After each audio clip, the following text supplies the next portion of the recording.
6월 넷째 주 그룹 큐티 나눔입니다. 제목은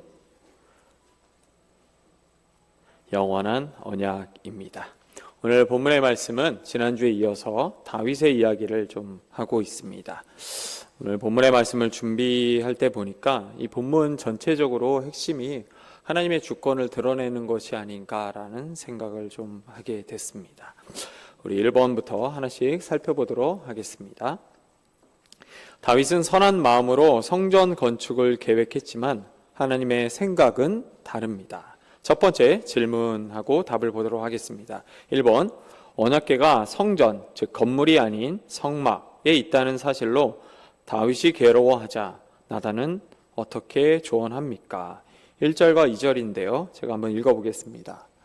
다윗이 그의 궁전에 거주할 때에 다윗이 선지자 나단에게 이르되 나는 백향목 궁에 거주하거늘 여호와의 언약궤는 휘장 아래 있도다.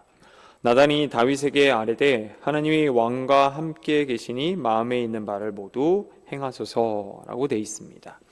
언약궤가 성전이 아닌 성막에 있다는 사실로 괴로워했을 때 나단은 이렇게 얘기하죠. 하나님이 왕과 함께 하시니 왕은 마음에 내키는 대로 하시옵소서. 다윗이 왕이 되고 나서 그리고 전쟁이 끝나고 이제 평화가 찾아왔을 때입니다.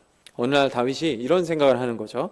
하나님의 언약궤가 아직 장막에 있다니 내가 하나님을 위해서 성전을 좀 지어 드려야겠다. 그러니까 자기는 이제 왕궁의 좋은 곳에 있는데 하나님은 좀 보잘것없는 장막 같은 가운데 있으니까 성전을 좀 짓겠다 이렇게 생각을 했고, 당시 선지자가 나단이었는데 이 나단 역시 다윗의 생각을 지지하면서 하나님이 왕과 함께 하시니 왕은 마음 내키는 대로 행하시옵소서라고 대답을 합니다. 근데 여러분, 이게 문제였죠.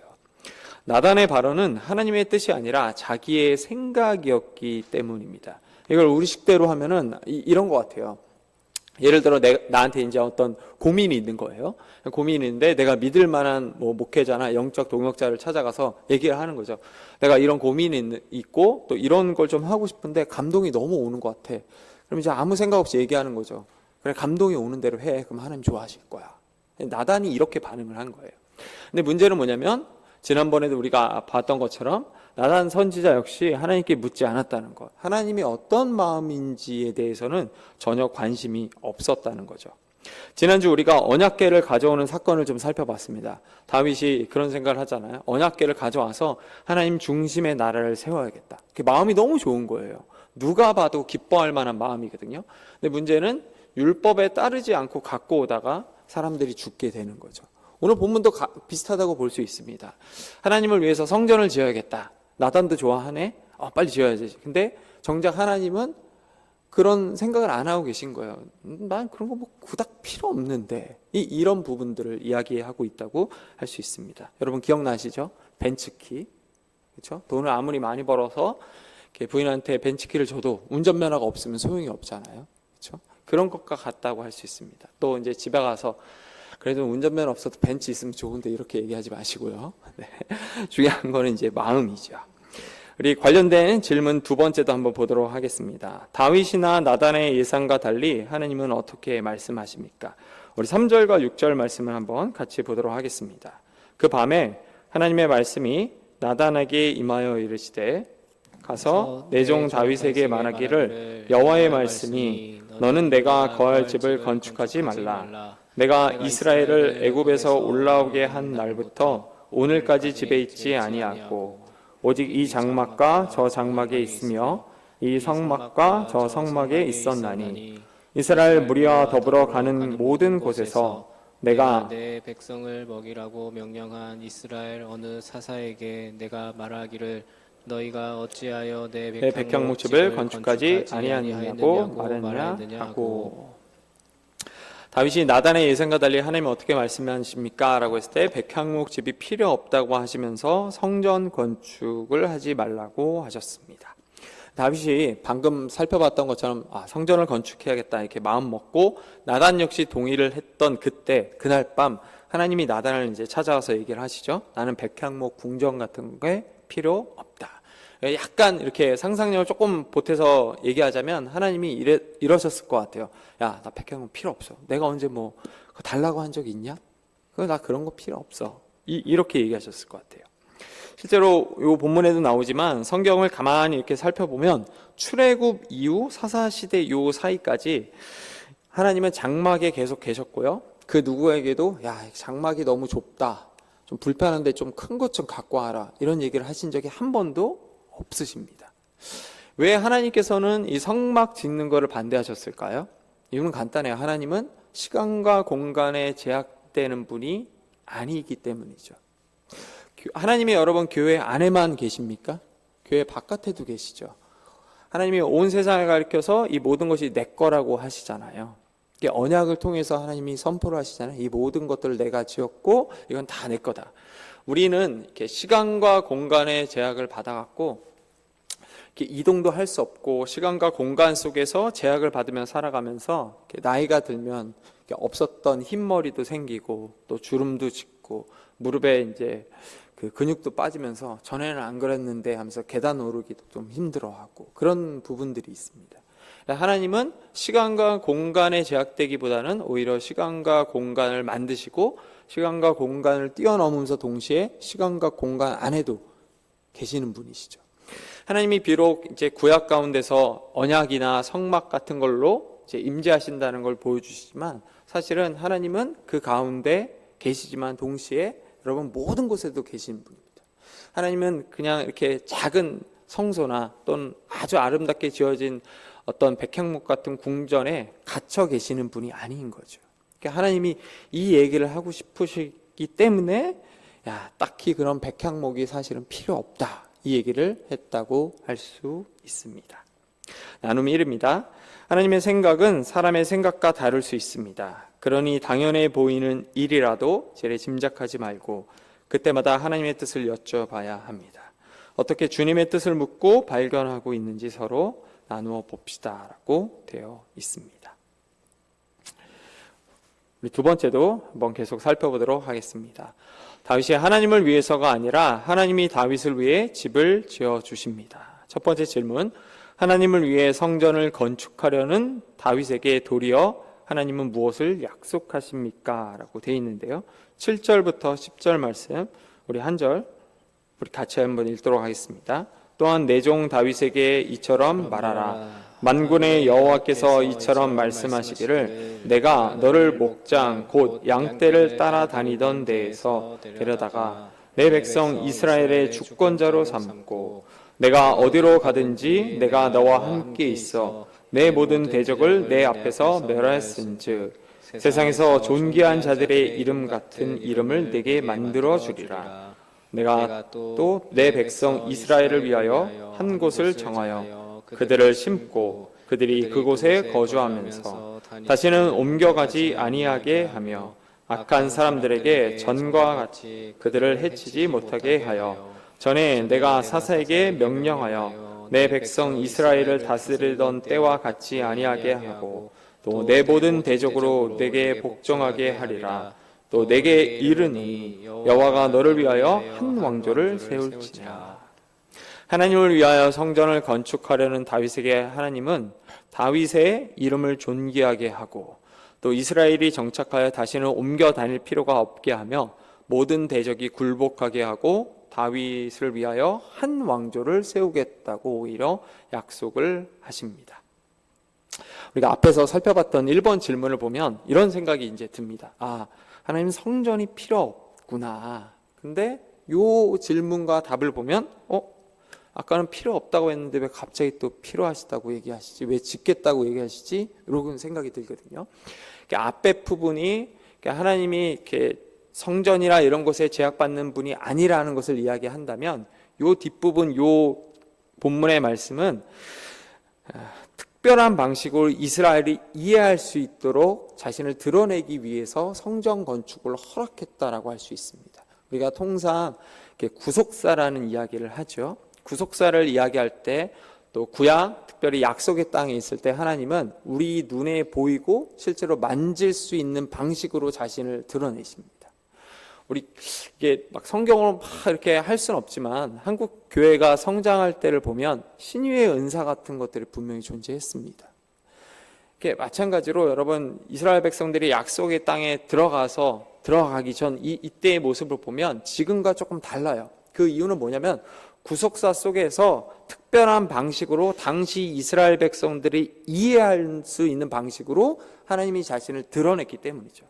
그래서 예를 들어서 왕이 있고 왕궁이 있고 또 성막이 있고 이런 부분들은 장차올 하나님 나라 또 하나님이 왕이시다라는 것을 당시 이스라엘 백성들 수준 속에서 이해할 수 있도록 가르치기 위해서 보여주셨기 때문입니다.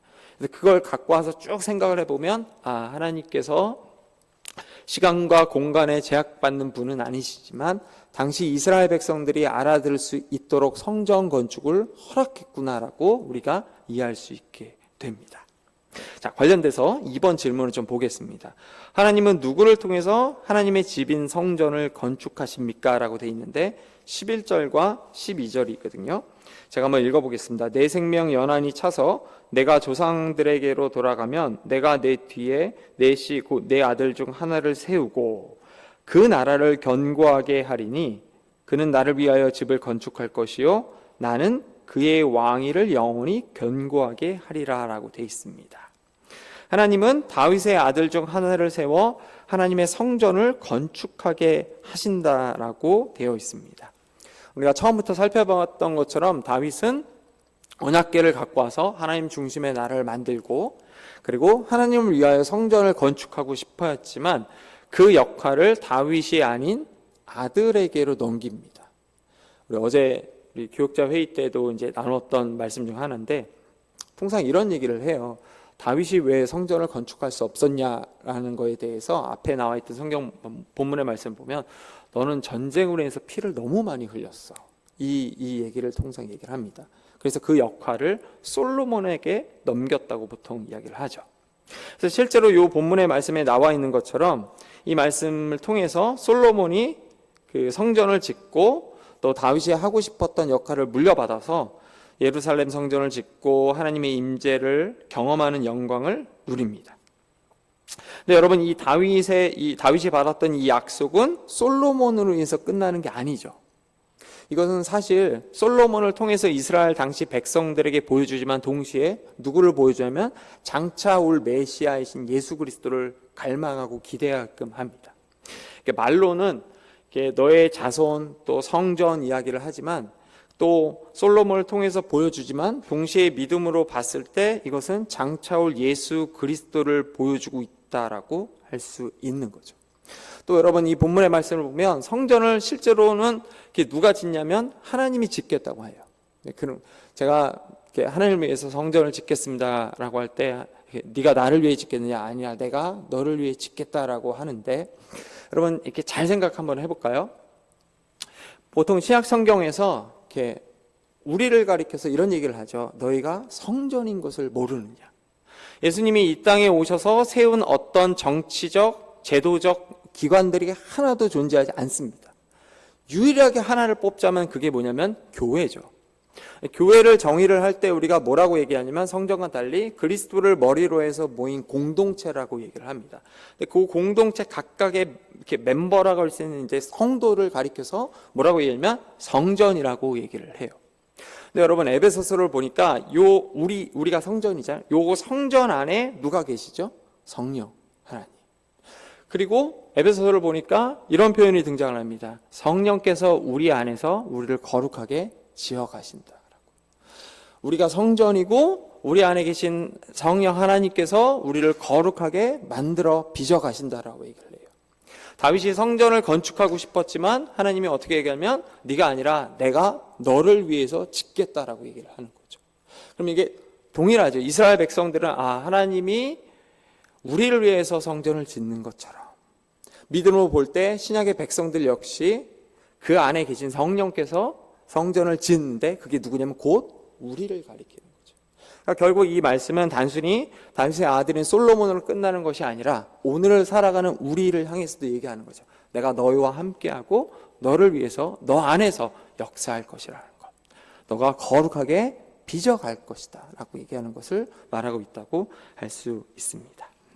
우리 세 번째 질문 보도록 하겠습니다. 하나님은 다윗에게 어떤 약속을 주십니까? 우리 13절, 14절 말씀 같이 한번 보도록 하겠습니다.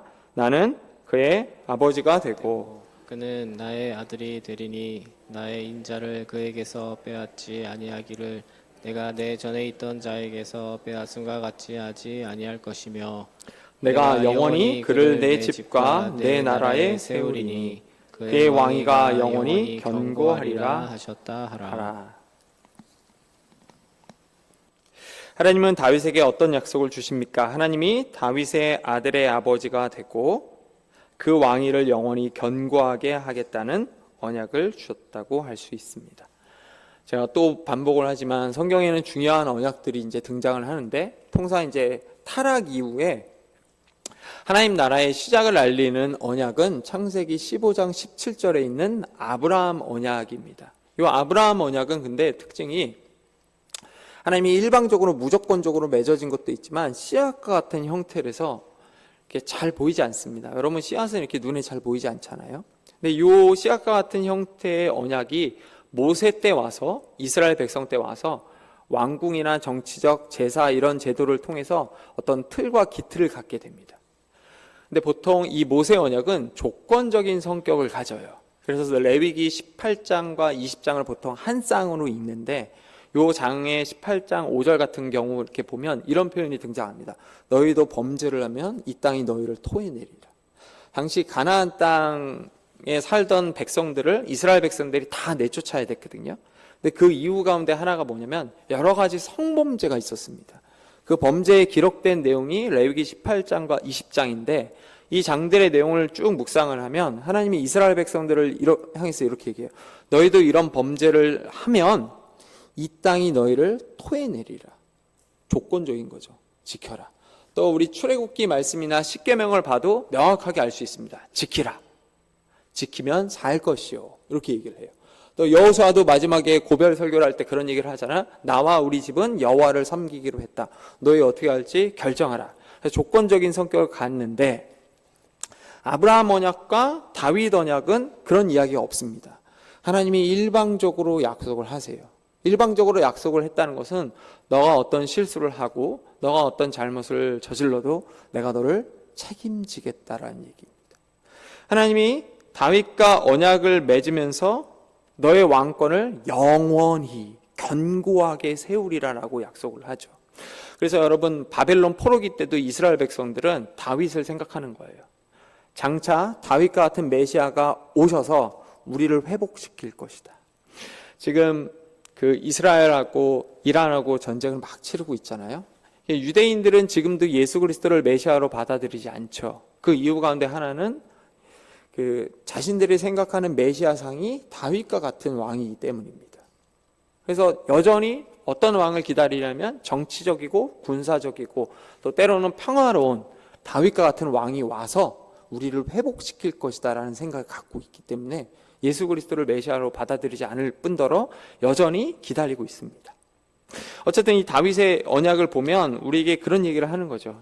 흔들리지 않은 왕권으로 인해서 그 하나님의 약속이 지금까지도 우리와 함께 할 것이다라는 것.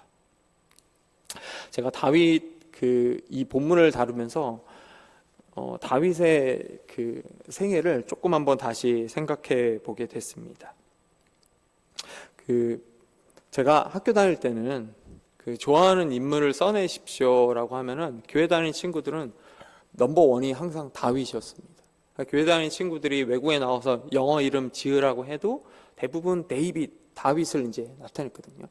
저는 개인적으로 왜 그럴까 그런 생각을 하다가 이번 주 이 말씀을 이렇게 준비하는데 잘 안 되더라고요. 그래서 다윗 생애를 조금 이렇게 가만히 묵상을 해봤는데 그 이유가 어렴풋하게 살짝 보이기 시작을 했습니다.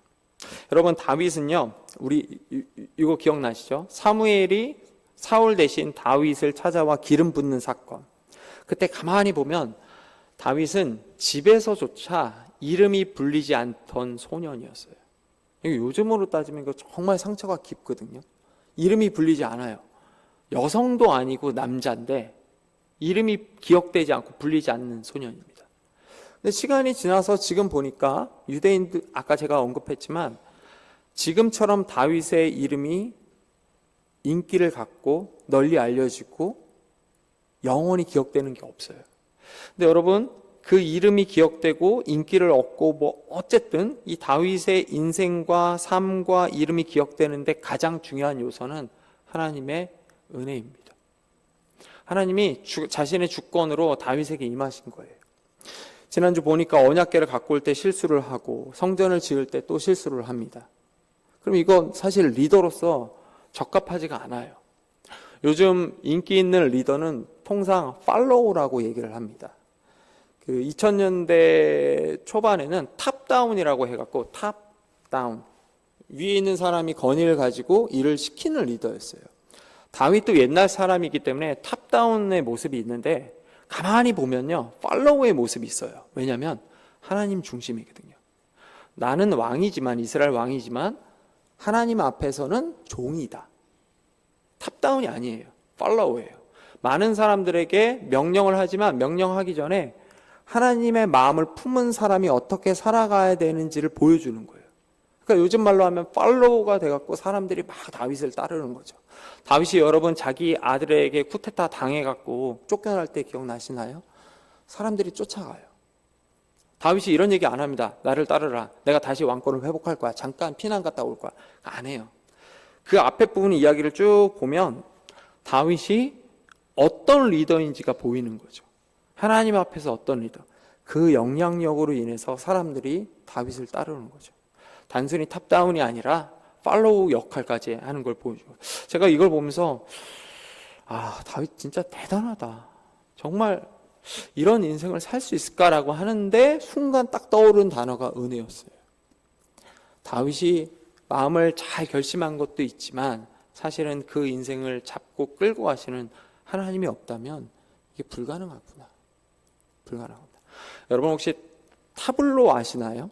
타블로라는 가수가 예전에 스탠포드 대학교 졸업했냐 안 했냐 이거 갖고 난리가 났었거든요.